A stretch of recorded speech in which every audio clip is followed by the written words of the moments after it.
This podcast was recorded at 9:30 a.m. Jakarta time, Tuesday, February 9th, 2021.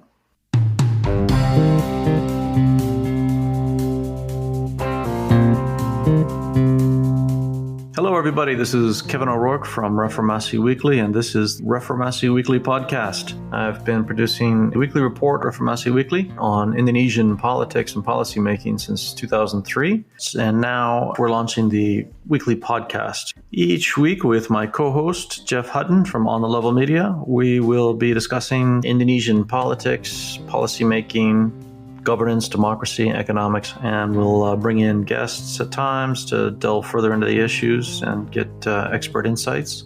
And if you are interested in more information about Reformasi products, go to reformasi.info. You can also request a free trial of the Reformasi Weekly Report for 2 weeks. And contact me anytime with any questions or input at contact@reformasi.info.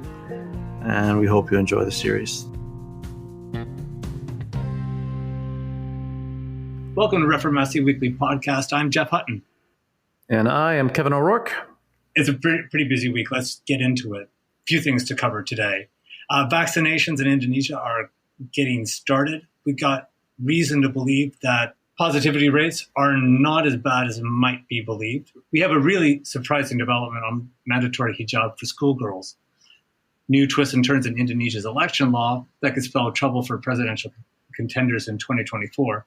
And then in the second half of the pod, an interview with Andreas Harsono, Human Rights Watch, on the changes to religious dress. He's been studying this for years. These rules are pervasive. And maybe this development last week means ratcheting back the steady march of religious conservatism. So that's the lineup. First thing I wanted to get in with you, Kevin, is about the coronavirus. And there's been some heartening developments over the weekend. I don't know if you saw this, definitely in my paper. Vaccinations are starting for the elderly, those over 60. It's a bit of an about face, isn't it? There was some talk of vaccinating younger people, working age population between 18 and 59. Mm-hmm. Now that's changed, and it's really interesting. Now there was a press conference from the health minister that said that while the elderly make up only 10% of the cases, they are half of the deaths. They account for half of the deaths from COVID-19. Wondering what you think about the rollout, the potential for reaching herd immunity. It strikes me as a bit problematic, especially with that news that you were telling me about this morning, that actually positivity rates may not be as bad as they were. It's a bit of an own goal. They just weren't being reported. Do you want to walk us through that and then talk about the vaccination rollout? Certainly, yeah. The coordinating Maritime Affairs Minister, Luhut Panjaitan, who is in the COVID handling task force, held a webinar a few days ago and almost as an aside blurted out that, quote unquote, there are 2 million data that have not been entered, end quote. And so that created mass confusion about what he meant by that, because there've been about 1.2 million people confirmed suffered infections during the epidemic to date, and there's been about almost 7 million tests conducted using PCR methodology. Turns out what he was talking about was that there are roughly 2 million negative tests conducted by labs around the country that the laboratories have not reported because they were in a hurry and they thought that the priority was to report the positive results, which stands to reason, I guess, from their perspective. But now there's an effort underway to collect those negative test results. So this matters only in shaping the data used to understand the scale of the epidemic, because for the past 6 weeks or so, Indonesia's positivity rate has been sky high. So the percentage of positive results from tests conducted has always been in the teens, which is well above the WHO standard of 5%. But over the past 6 weeks, it's steadily been around 25%, and in fact has topped 30% on a few days recently. So at that level, it's a worry because it implies that there's a vast number of infections not being captured by the testing data, and therefore there's no real way to know either the scope of the epidemic truly or the direction of the trends. Now that we have this indication that there's 2 million negative tests that happened that we didn't know about, that sort of implies that the actual positivity rate has been lower all this time. If you do the math, it still produces a high positivity rate of around 20%, but at least it's a bit lower than the average in recent weeks of 27%. And it kind of helps provide at least a little bit more faith in the headline infections data, which has been coming out, which has been showing a very high increase during January, but now it appears to be plateauing or maybe even falling in these past few days. Yeah, so it was really, really bad. It's not as bad as originally thought. It's just bad. That's right, yeah. The number of active cases, that's the number we should be looking at, right, in terms of the breadth and scope, the severity of the illness. It's the number of active cases. And how has that been tracking? Because it actually hasn't been as bad as some other big countries with big populations. That's right. Yeah, Indonesia's epidemic is clearly mild, and the curve is relatively flat compared to a lot of other major countries, especially the similarly sized United States, albeit the U.S. is a rather exceptional case, but also compared to Brazil and a lot of European countries on a per capita basis, Indonesia's epidemic is clearly less. For example, there's been confirmed deaths to date of just about something like 33,000, something like that. Yeah, that's right. Yeah, so in which in the U.S. is less than a week. Right. So there's been confirmed deaths of about 32,000 to date during the course of the entire pandemic over a year in Indonesia. And when you compare that to the U.S., the U.S. records that number in about a week. So even if Indonesia's death total is, in truth, 2, 3, or even 4 times as high as being reported, it's still minute compared to that in the U.S. and a lot of other countries. However, the problem with Indonesia is that the healthcare system capacity is small, and therefore even a relatively mild epidemic is highly problematic in terms of distributing healthcare. Right. If you get sick, you don't have as good a shot at getting good treatment. So if you're elderly with comorbidities, things start looking pretty risky. That's right, yeah. And there, Indonesia doesn't have as many elderly people per capita as developed economies, of course. Right. The life expectancy is simply not that long in Indonesia. But nonetheless, it's a big population, so it's still a sizable number of people. And until now, the government had been talking about, as you mentioned, only vaccinating people 59 or younger. And that was unclear whether that was because of intention to prioritize the productive working age population or simply because the vaccines had not been tested on older recipients. In any event, the government has decided to proceed with vaccinations for the older group, and they're going to be prioritized in April, which is a relatively early stage of the vaccination process. Bit of a surprising development that they're actually going to start vaccinating people who are not healthcare workers. Well, actually, elderly healthcare workers will get vaccinated first. I think if you read the fine print, but very soon after that, there's going to be a step toward mass vaccinations. I wonder if you can give us a sense of how significant that news is and put it in some regional context. Yeah, so Indonesia is well ahead relative to almost every other country in the Southeast Asia region. Also compared to countries such as Japan, for example. Not only does it have a sizable number of vaccines on hand already, but it's been rolling out vaccinations at the rate of about 60,000 per day, such that it has vaccinated already almost half of the 1.5 million healthcare workers targeted in the initial phase. That's first jabs for a 2-jab vaccine. Indonesia intends to complete that group of healthcare workers by the end of February and then move on to another group of 17 million frontline workers who include soldiers, police, civil servants, and teachers.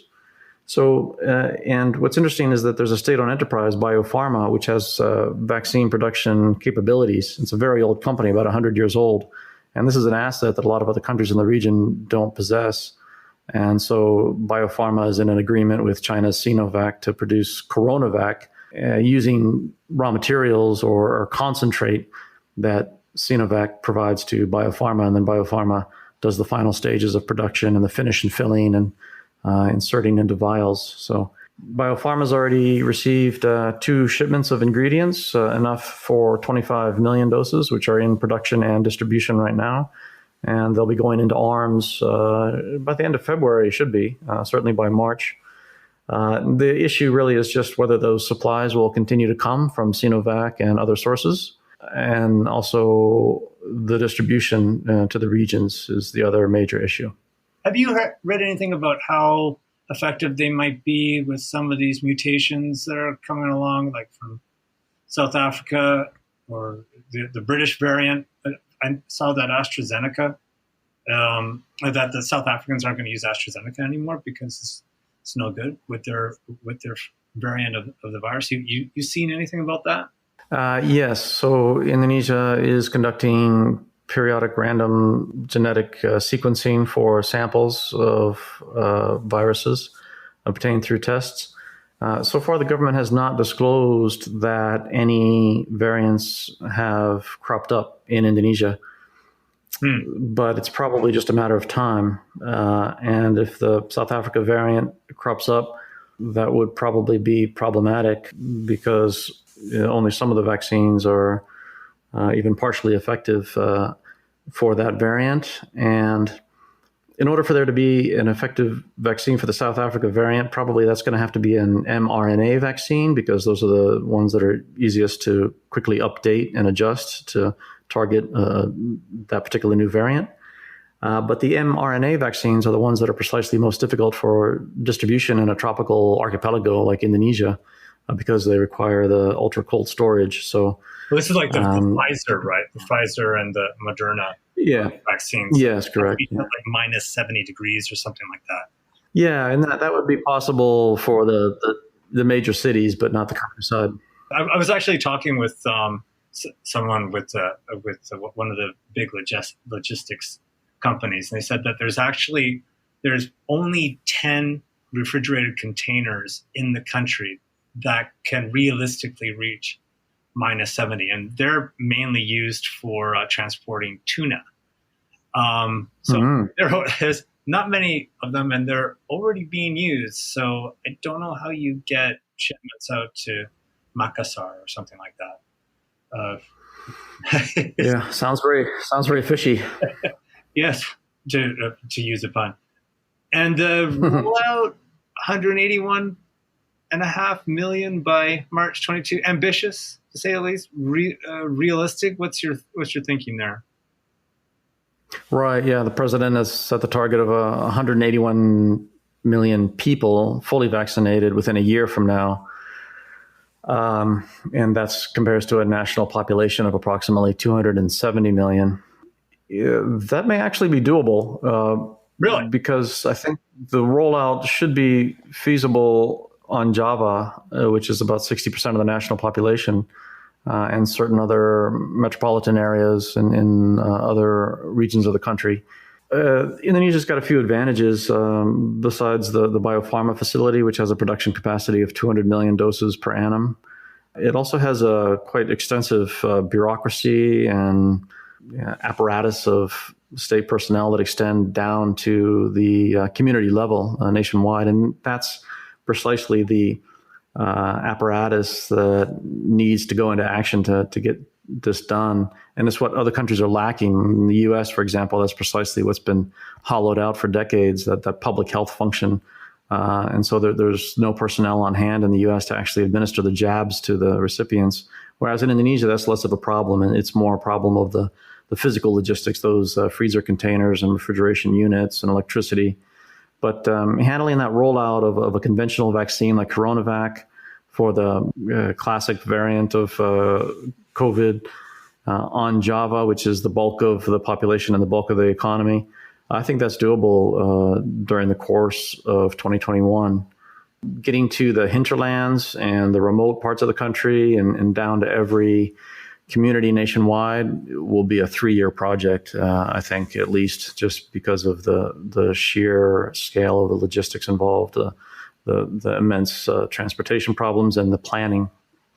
Can you give us a bit of a primer of that bureaucratic apparatus that you're talking about, this sort of quasi-military hierarchy that extends right down to the village? How does that work, and how could it be put to use? Because I know that's it's a bit of an anachronism left over from the Dutch, and I think there's been some talk about wanting to get rid of it entirely. Now it actually might have some uses. Right, it's vestigial because it's a leftover relic of the colonial era, which Suharto for 32 years made expert use of.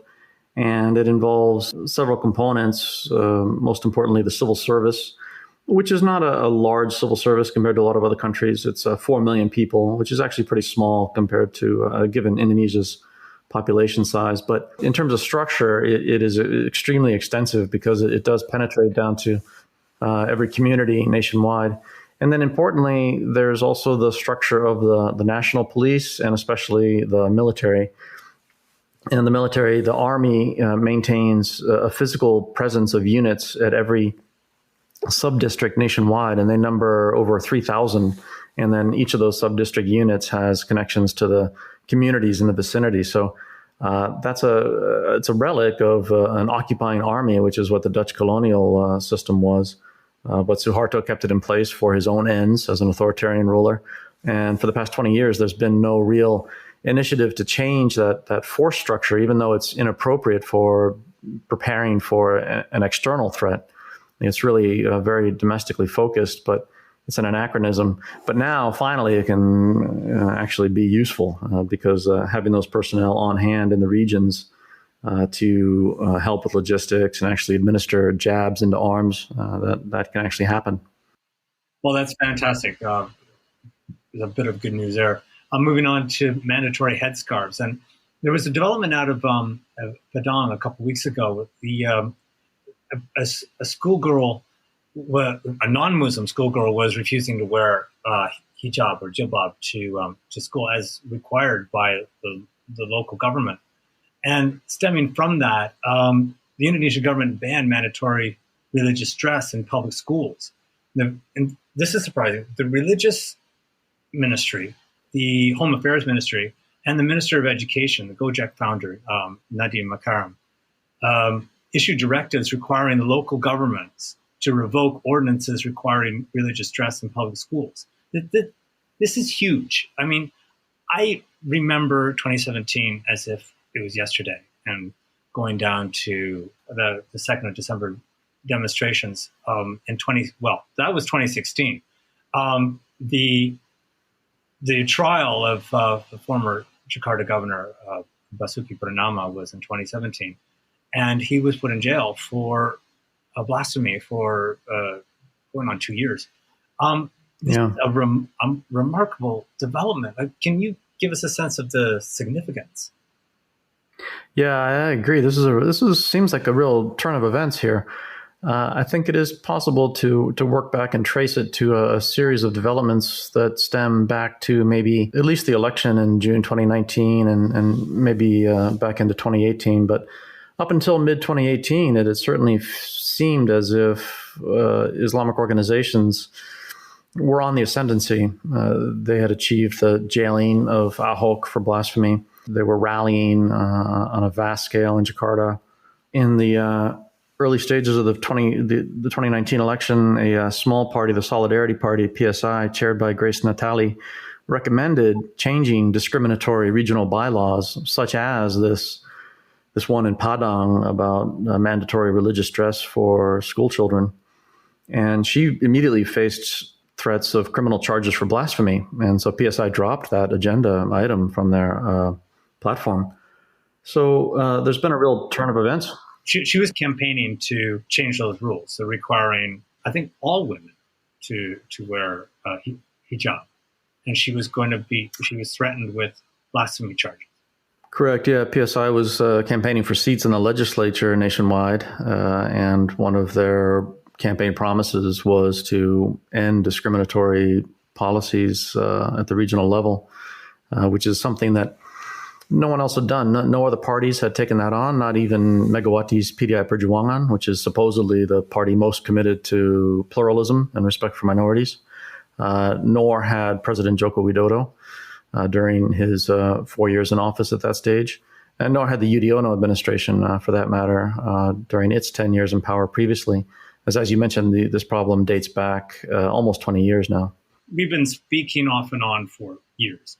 And I remember you were very hesitant to ascribe to the point of view that Indonesia was experiencing this sort of ongoing trend toward a religious conservatism. You thought that it was a bit niche. That actually in the broader community there was still widespread tolerance and religious plurality was alive and well. You changed that. You recognized there was a move toward religious conservatism. What's your view now? Are better days ahead? Yeah, I think that there was a momentum within the national political elite for exploiting morality issues. I have always thought that Indonesia is a moderate society and respect for pluralism is quite deep. So it had been looking around 2017, 2018 as if the elite was getting out of step. What's happened since then is that the Widodo administration is showing some resolve to address discrimination increasingly. First, there have been expectations promised by Widodo's running mate, whom he picked in mid-2018, Maruf Amin, a very conservative cleric, to pursue a Sharia economy agenda. But in fact, that has never transpired at all since Widodo's re-election in 2019. There was an attack on the coordinating security minister at the time in mid-2019. That was Wiranto, suffered an abdominal stab wound from a terrorist assailant. And I think that was a wake-up call for some policymakers that extremism was something that needed to be addressed. And then Widodo in October 2019 appointed a cabinet that had quite a few ministers who were focused on addressing extremism. And then most recently in November 2020, Rizek Shihab abruptly returned from Saudi Arabia and fomented rallies by his sectarian group, FPI.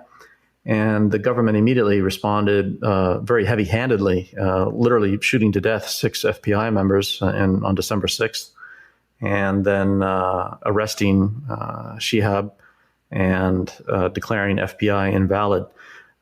Those shootings by police, at least 4 of them, were illegal killings, according to the National Commission on Human Rights. And so the government clearly overreacted.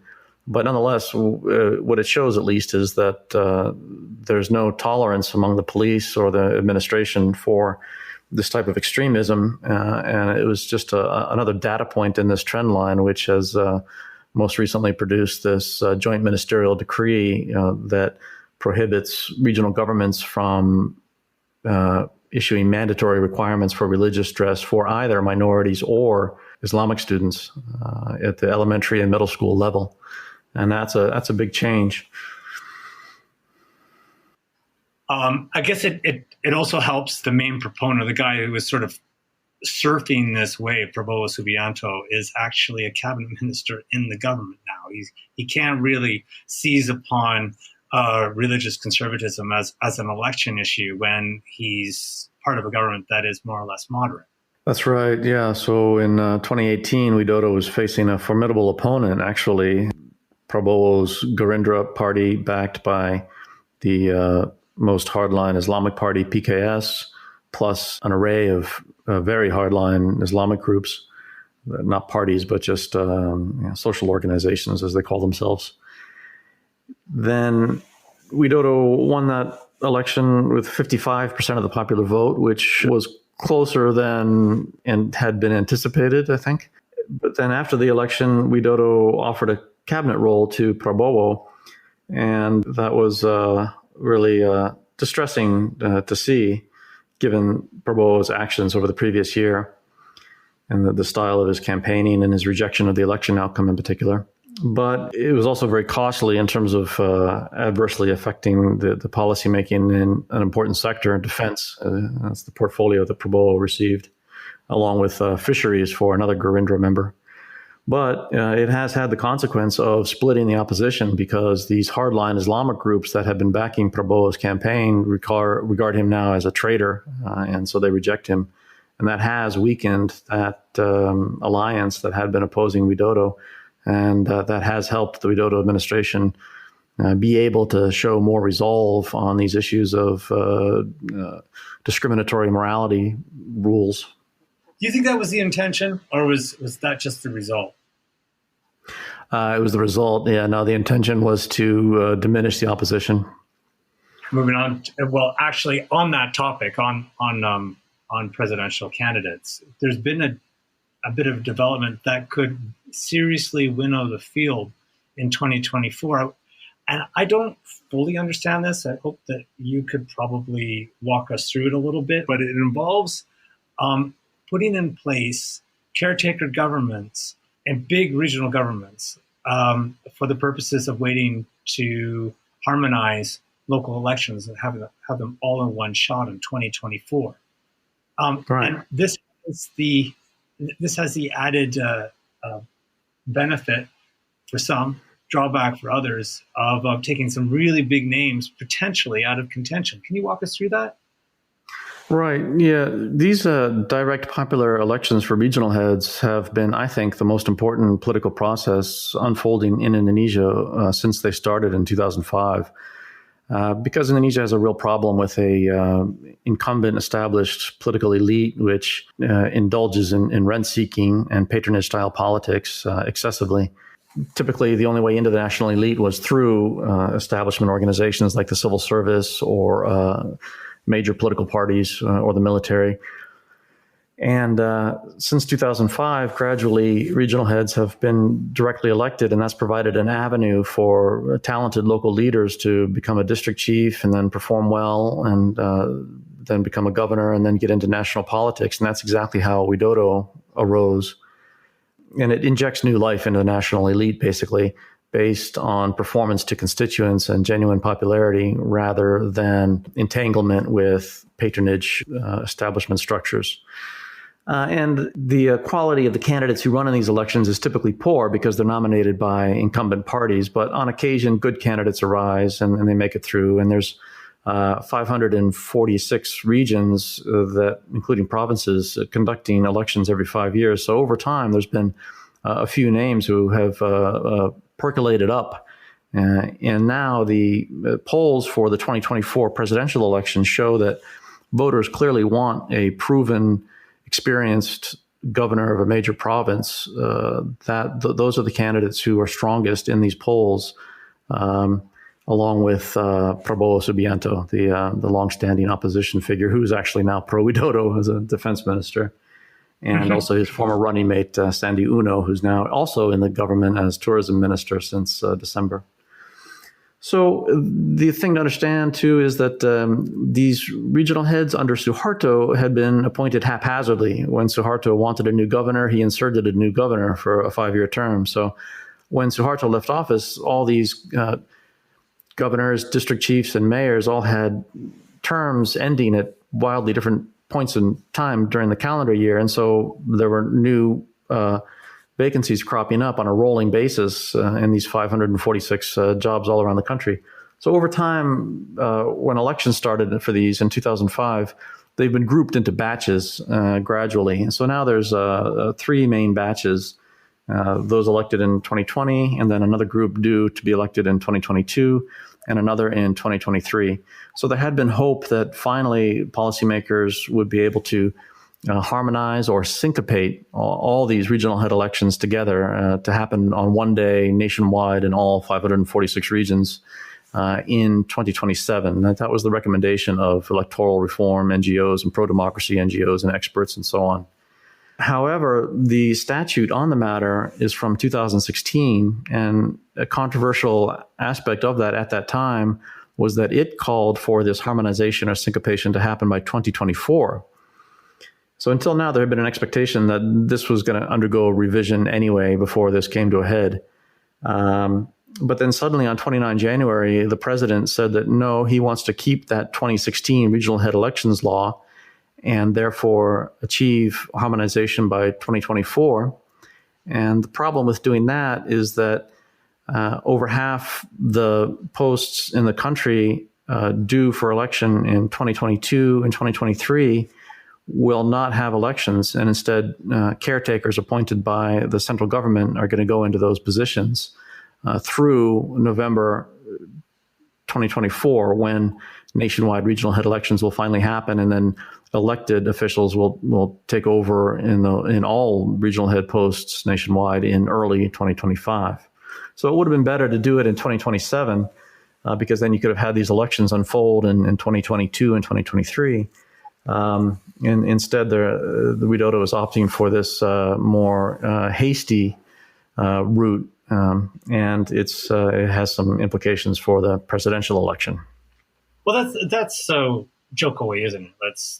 Let's get it done. Let's achieve the target.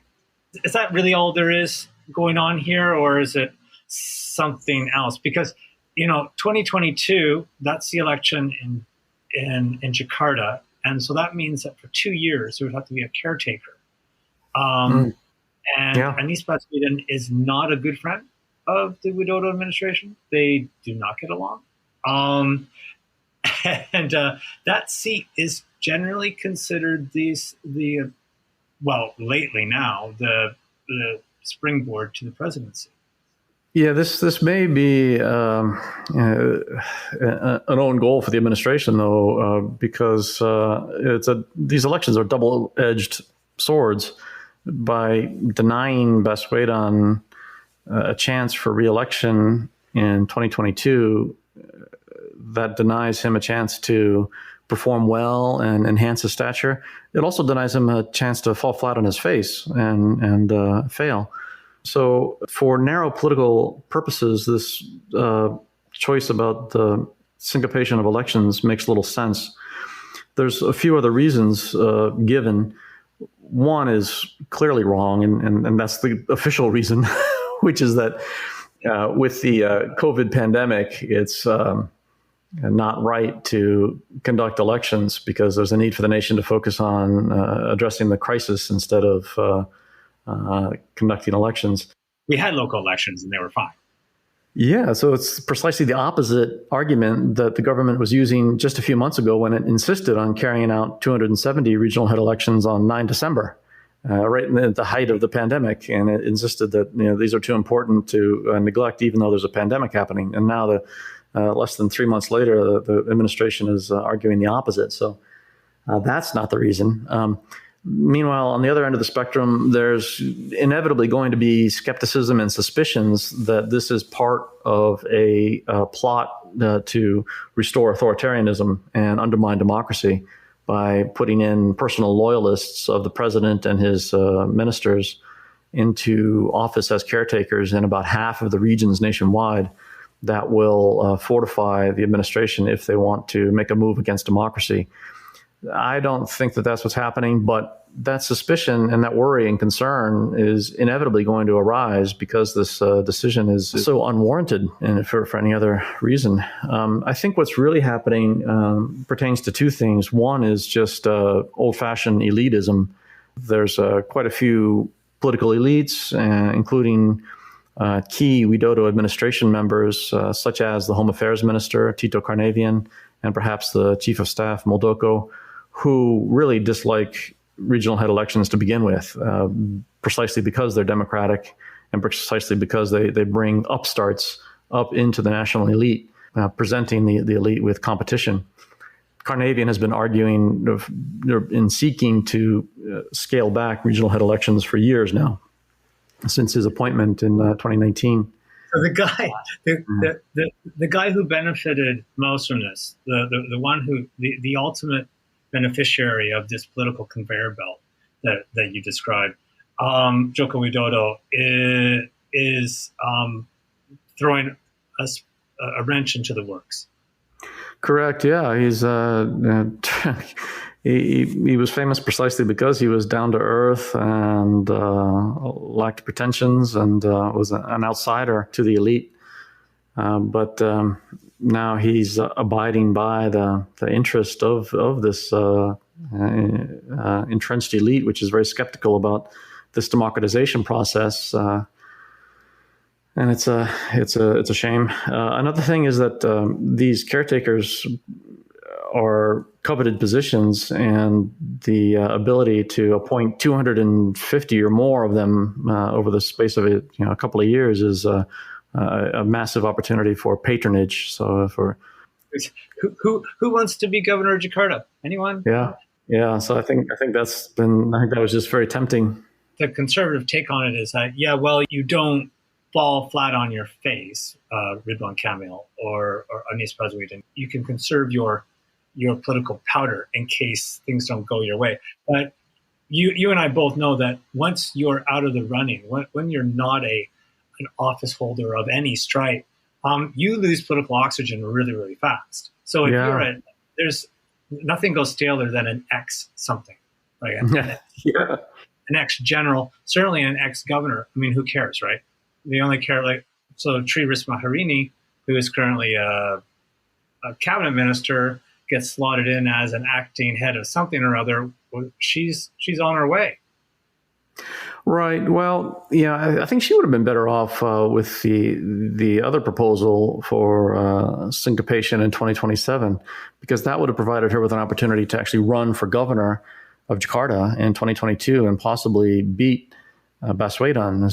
Tri Risma had been mayor of Surabaya, the second largest city, for 10 years, and she really established a sterling reputation for personal integrity and energy and empathy for the people in that role. She's extremely eccentric in a lot of other ways, but she has set herself apart from the rest of the elite in ways that really matter to voters. So now she became social affairs minister 6 weeks ago. And in that position, she is poised to make a run for Jakarta governor, which she could very well have done in 2022. But now that opportunity is not going to be there for her. I don't think that she would be a caretaker. I don't think that she's the type of person that the administration officials are going to be looking for when they appoint caretakers. And it wouldn't really benefit her because caretakers are not going to be popular. So this benefits Prabowo, ironically, because Prabowo is the person with the support in the polls from his party and has already run for president twice and came close last time.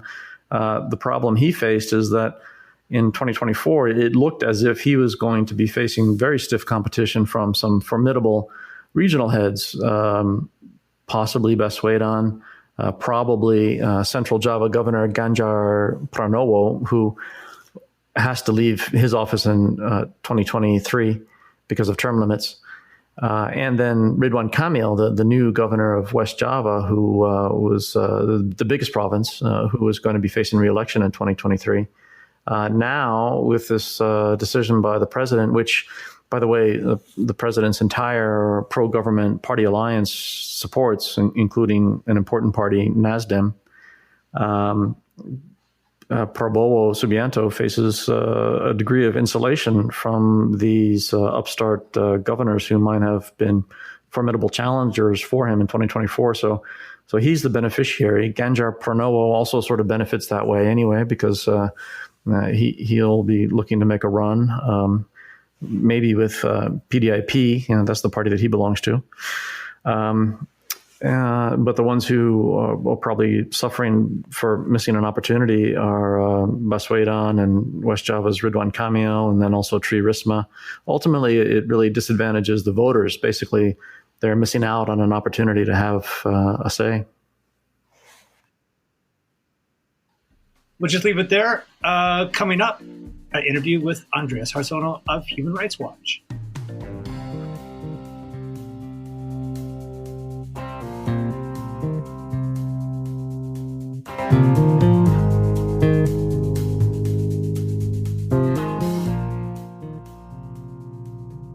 Andreas Harsono from Human Rights Watch joins us to talk about the new rules that require local governments to lift their own rules about certain religious garb. And just, Andreas, before we start, when we're talking about rules requiring people to wear certain religious garb and outfits, are we primarily talking about headscarves and hijab, or are there other certain ordinances out there? Just sort of before we get too deep into this, what are we talking about here?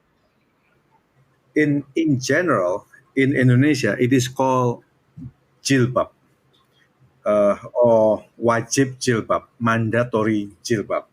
Jilbab is actually to cover the head, the neck, and the chest.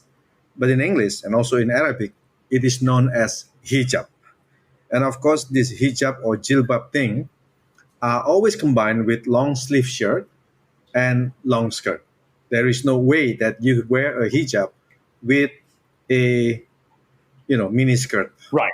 So that is the always combination: long sleeve shirt and long. And skirt. is it about modesty? Is it about sort of signaling modesty, or is there something to do with the head and the shoulders in Islam that needs to be covered up? Oh, there are a lot of interpretation. The word hijab in Arabic means cover. The word jilbab means partition, man and woman, during a prayer. But we also have the so-called chador or chadar, the veil that cover the eyes.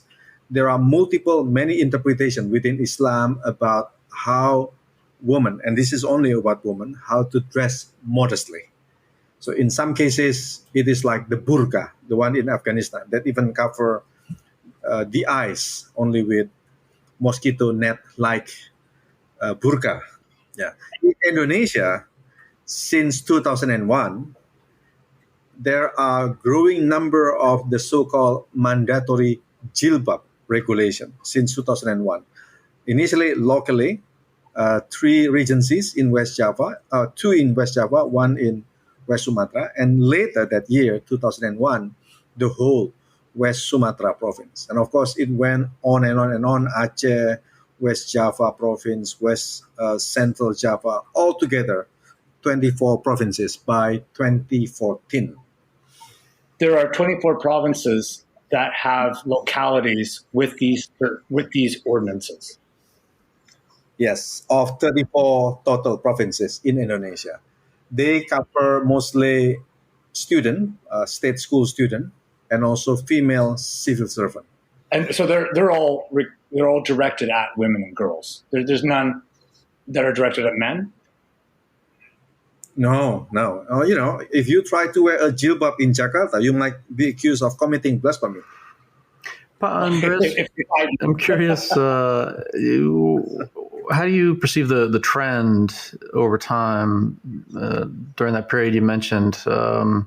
Was there a spate of activity in terms of issuing these regulations that then died down, or has it been fairly constant? And also, how about the enforcement of these regulations to date? Has that changed over time at all? Before last week, before the decree, it was enforced. There were raids in school, there were raids in public spaces, and the regulation became thicker, longer, and darker. In some places, even colorful jilbab were not allowed. Only, black, dark brown for the scout girl scout, and white for student. Not pink, not colorful, floral jilbab. It is banned. So it is getting stricter. And this SKB, the Joint Ministerial Decree, seems like quite a change of direction from the administration relative to certainly 2 or 3 years ago anyway. Is that your view? Oh, yes. It was made as reactions toward mandatory jilbab for non-Muslim students. It happened in many places all over Indonesia, in Java, in Sumatra. But in January 2021, a Christian father, recorded a conversation with his daughter teacher in Padang, West Sumatra, during which the teacher say that his Christian daughter should wear a hijab unless, facing the consequences, meaning expulsion from the school.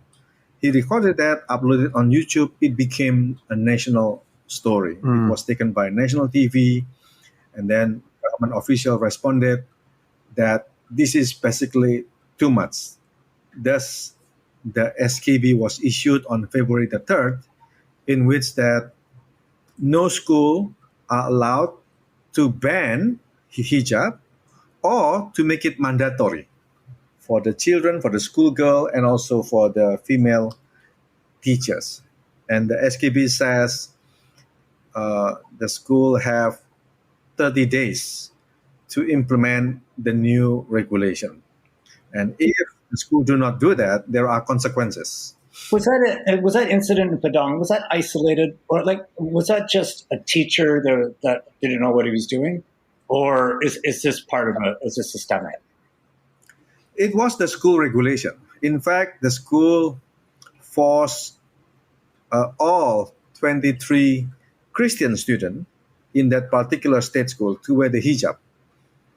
They apologized later, and it was revealed that all these Christian students were required to wear a hijab. Andreas, do you think that the new decree will be enforceable in practice? And is there going to be some mechanism for monitoring how things unfold, and however many schools there are like this nationwide, maybe tens of thousands or 100,000 or more? We are talking about estimated 90% of nearly 300,000 state schools throughout Indonesia. Meaning that, let's say a school has, in average, 1,000 students from primary grade 1 to grade 12, which is quite small. We are now talking about at least 15 million schoolgirls. So it is a huge regulation. The implication is macro. I'm really curious about the political fallout of this. I mean, 3 years ago, we were, or 4 years ago almost, we were talking about blasphemy charges against the former governor of Jakarta, insulting the Quran, and now we're lifting these mandatory hijab rules. It's just astounding. How what's the fallout of this politically? How much support do you think this change in rules has? We do not know for sure because things are still going on. The battle between the Islamists versus, let's say, the moderate Muslim and the non-Muslim are still going on. Talking about the blasphemy law itself is still not revoked, which is the goal of human rights organization, and many progressive Muslim too. Can you tell us about the blasphemy law there before you go on? What are you talking about? The blasphemy law was passed in 1965 under President Sukarno. And after the fall of President Suharto in 1998, it has become a political weapon. It is used to corner minorities, to prosecute minorities. Annually, we are talking about dozens of minorities, but also progressive Muslims being sent to prison for allegedly committing blasphemy against Islam. And there are calls, even lawsuits against the blasphemy law over the last 20 years, including by the late Abdurrahman Wahid, but they are all rejected by the Constitutional Court. So that is what is going on in Indonesia. Of course, the biggest blasphemy case was against then Jakarta Governor Ahok in 2016, 2017, in which at one point Islamists rallied at least 500,000 protesters in Jakarta. That was the biggest protest ever in the history of Java Island. Pak Andreas, what legal standing does an SKB have vis-a-vis a peraturan daerah, perda, or a regional bylaw? Is it possible that the SKB will face legal challenge in the Supreme Court and become overturned? That is a very good question. Legally, Indonesia has what academics call a constitutional hole. A hole in reviewing the constitutionality of all regulation made under the laws, under the national law. So this SKB is interesting because it does not revoke all of this in constitutional discriminatory regulation. What it did was asking all parties that issued those 60-something regulation to revoke them within 30 days. And if they don't, they will face sanction, including delaying the disbursement of education fund to all of these schools. Why the SKB did that? Exactly because the central government lacked authority to revoke all of this regulation. It happens after 2017 when the Constitutional Court revoked the authority of the Ministry of Home Affairs to revoke problematic regulation in the daerah, in the region, in the provinces. What's your view, Pak Andreas, about whether this SKB will hold up and have an effect, given what you just explained? Just like that hole is implemented toward the ordinances, this SKB will also have difficulties to be revoked. So it will stay there forever as long as the loophole is not being reviewed, meaning that the parliament should review both constitutional court law and also the Supreme Court law. Okay. Andreas, I remember speaking with you a couple of years ago, and you were telling me you were worried that the country was sort of faced a future of Pakistanization, where it becomes so Islamized that it forgets it's more secular. It's more secular roots. What's your feeling now with this happening? That sort of rightward slide. It is still going on. It is still going on.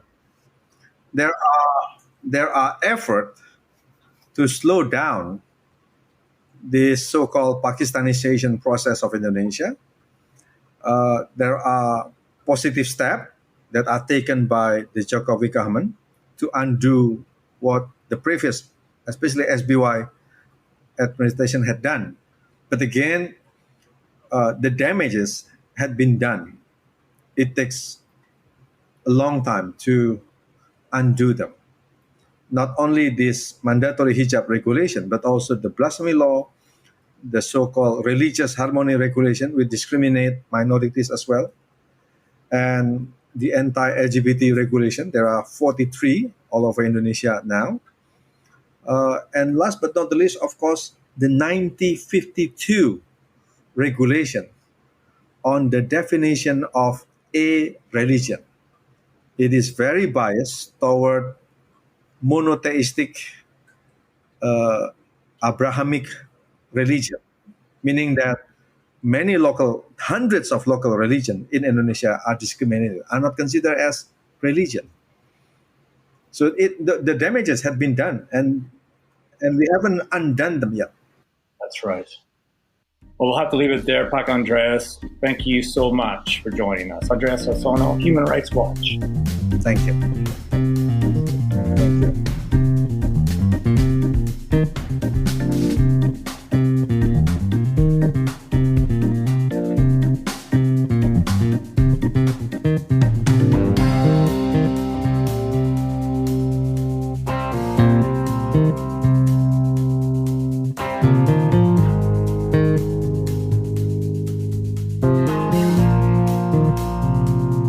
That's a wrap. Thanks, everybody. This was a product of On the Level Media with Jeff Hutton and Reformasi Weekly with Kevin O'Rourke. For more information about Reformasi Weekly, visit reformasi.info. You can request a free trial of the report there. Thanks again for joining, and see you next time.